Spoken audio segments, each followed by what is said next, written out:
Valorisez le silence. Vous savez, quand vous savez vous taire dans la vie, les gens ne savent pas ce que vous aviez pensé.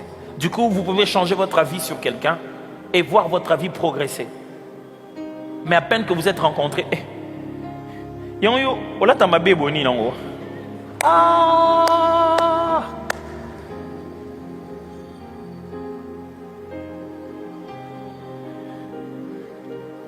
y a des gens qui sont comme ça et qui pensent qu'il peut dire tout ce qu'il veut.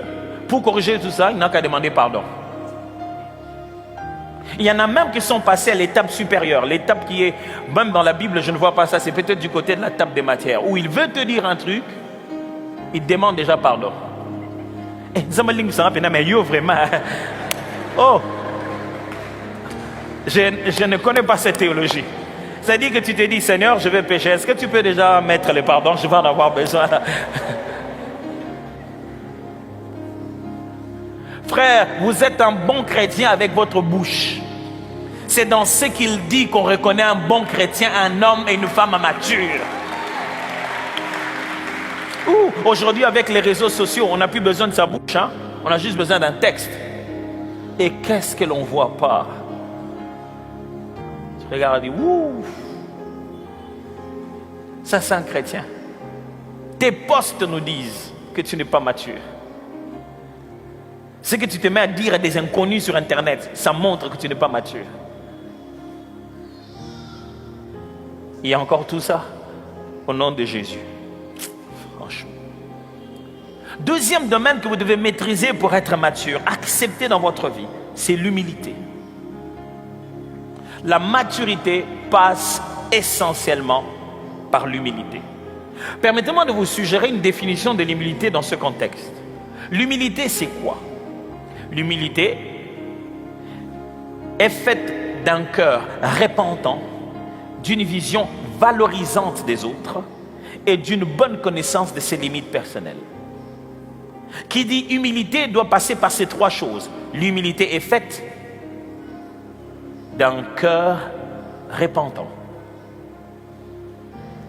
Mais l'humilité est aussi faite d'une vision valorisante des autres. Vous regardez les autres comme étant au-dessus de vous-même, important. Et enfin, l'humilité est faite de votre capacité à reconnaître vos limites personnelles. Philippiens chapitre 2, versets 3 à 4. Philippiens 2, 3 à 4. Ne faites rien par esprit de parti ou par vaine gloire, mais que l'humilité vous fasse regarder les autres comme étant au-dessus de vous-même. Que chacun de vous, au lieu de considérer ses propres intérêts, considère aussi ceux des autres. Philippiens 2, 3 à 4. Quand quelqu'un est humble, il y a trois choses qui lui sont arrivées. Absolument. Premièrement, il a appris à se repentir. Se repentir de ses erreurs. Écoutez-moi très bien. L'immature n'appelle pas le chat par son nom. Quand quelqu'un est immature, tu lui dis, voilà l'erreur qu'il a fait, lui il appelle ça par un autre nom. Toi tu lui dis, mais regarde, mais ce que tu as fait, ce n'est pas bien, c'est impoli. Il dit non, mais c'est pas impoli. Quand tu redresses les gens parce qu'ils ont commis une erreur, pourquoi tu appelles ça impoli? C'est parce que tu n'appelles jamais les chats par son nom que tu continueras encore à commettre les mêmes bêtises. J'aimerais dire ceci, celui qui ne regarde pas ses erreurs en face, les commettra encore. Je répète, celui qui ne regarde pas ses erreurs en face, les commettra encore. Pourquoi? Tu n'en connais pas le visage. Du coup, quand la même chose reprend, tu ne sais pas comment ça commence. Tu te retrouves seulement quand tu l'as commis. Pourquoi? Parce que tu n'appelles pas ça comme ça. Tu n'as pas la même vision de choses. Mais c'est repentir, mes amis, c'est dur. Hein? Mais c'est justement ça la beauté de la repentance. La douleur, la difficulté à se sentir humilié pendant ton processus de repentance, c'est ça qui va te pousser à te dire, plus jamais, je ne vais plus me remettre dans cette situation. Je me rappelle, j'étais très jeune, je devais avoir peut-être 13 ans. Je venais de donner ma vie au Seigneur déjà quelques temps. Et on nous a appris le pardon, demander pardon. Et j'avais mon meilleur ami à l'époque, on s'était engueulé grave, on ne voulait plus se parler. Vous savez, c'était à l'époque où, même quand les gens étaient, surtout quand c'était des relations d'hommes et femmes, des fiancés, quand ils ne se parlent plus, Donc ça n'a pas photo dans l'air. Aujourd'hui, c'est plus possible. Et on ne se parlait pas à l'époque. Donc, et puis moi, j'ai appris que je devais demander pardon. Et je me réveille ce jour-là, je vais chez eux à la maison, je frappe à la porte. Sa maman qui sort. Hey, mais je ne te vois plus, comment ça va? J'ai dit, bon, on s'est un peu embrouillé avec mon ami. Je suis venu pour lui demander pardon. Ah, sa maman a été étonnée. Elle avait trouvé ça. Quelle valeur! Ça, c'est un ami pour mon enfant. Il va voir mon ami, il dit, ton ami est là dehors, il veut te demander pardon. Elle dit, ah, il est venu finalement, il a senti. J'avais dit qu'il allait me demander pardon. Ce n'est pas parce que vous allez demander pardon que les gens vont pas vous humilier. Ce n'est pas parce que vous êtes humble que le monde ne vous humiliera pas. N'en profite pas parce que je suis humble que tu veux m'humilier. Justement. Parce que tu es humble que les gens veulent encore t'humilier.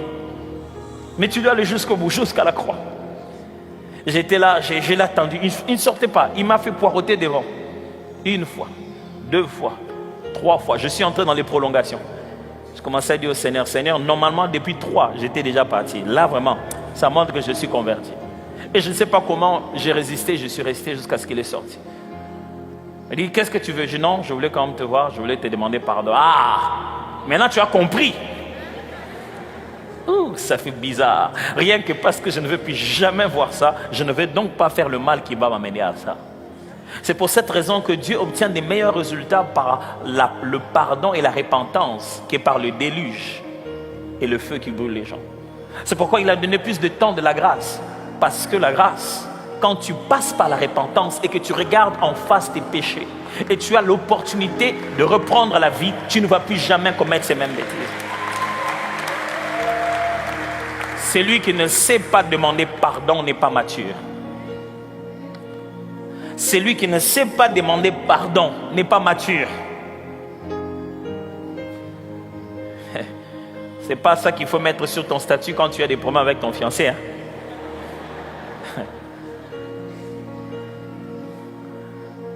Vraiment, ça fait des jours, pasteur, on a des problèmes. Il ne me demande même pas pardon. Vraiment, c'est lui qui ne sait pas demander pardon. Vraiment, pasteur, attends, et tu mets ma photo dessus. Ah, moi, je suis...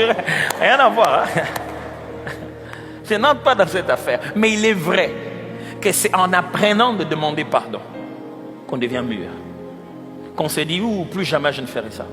Parce que le pardon est censé, justement, la repentance. Le pardon est dans un contexte où on reconnaît ses fautes. On demande pardon.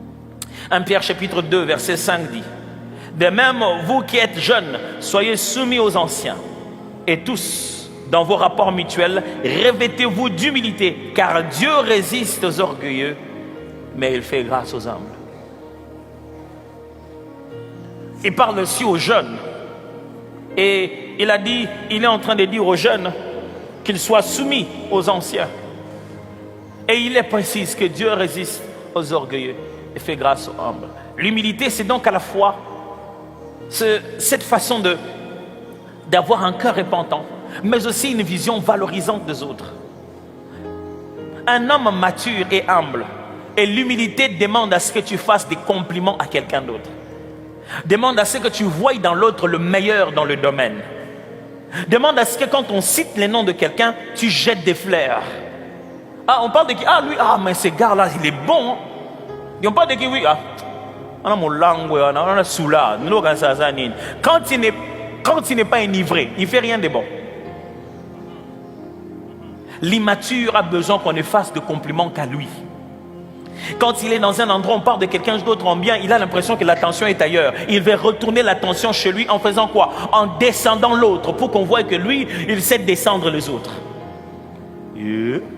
Immature.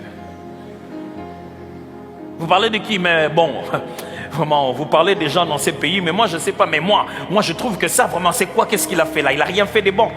Est-ce qu'il fallait que tu nous dises ça? Parce que là, nous, on est en train de parler de ce qu'il a fait de bon.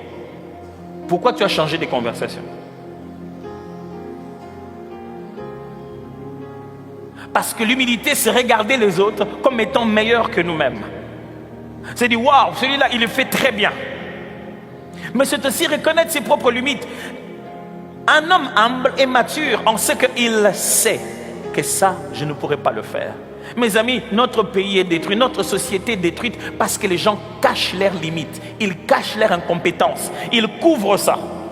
Il ne sait pas, mais il ne veut pas poser la question à ceux qui savent. Parce qu'il a déjà les titres, il va faire souffrir tout le monde par son ignorance parce qu'il a déjà le titre. Mes amis, même Nicodème est allé la nuit, c'est Jésus. Il a dit, cette histoire-là de naître de nouveau, papa, je n'ai pas compris. Si tu ne viendras pas le jour, viens même la nuit, viens même le soir, mais ne reste pas ignorant par orgueil. Et tu ne connais pas tes limites. Un homme humble connaît ses limites. Il dit, ça, moi, je ne sais pas faire. Est-ce que tu peux me montrer? Ça ne prend que 2 minutes. Dès qu'on te montre, c'est fini. Un homme mature sait s'arrêter et dire, mon cher, est-ce que tu sais comment on peut montrer ça? Surtout nous les hommes, ça demande beaucoup de maturité. Les hommes, ils sont au volant. Vous vous perdez, mais il dit, je sais où on va. La femme va déjà dire, donc tu n'as pas confiance en moi. Et quand vous arrivez sur une ruelle où vous n'allez nulle part,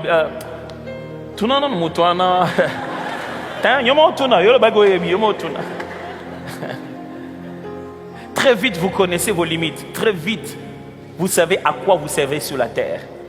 Connaître ses limites, ce n'est pas une faiblesse, c'est une force. Qu'est-ce que c'est que la RDC? Vous allez me tracer les lignes qui montrent les limites de la RDC. C'est ce qui va créer le contenu de la RDC. Vous êtes défini par vos limites en même temps. Les connaître très vite vous permettent de savoir qui vous êtes réellement.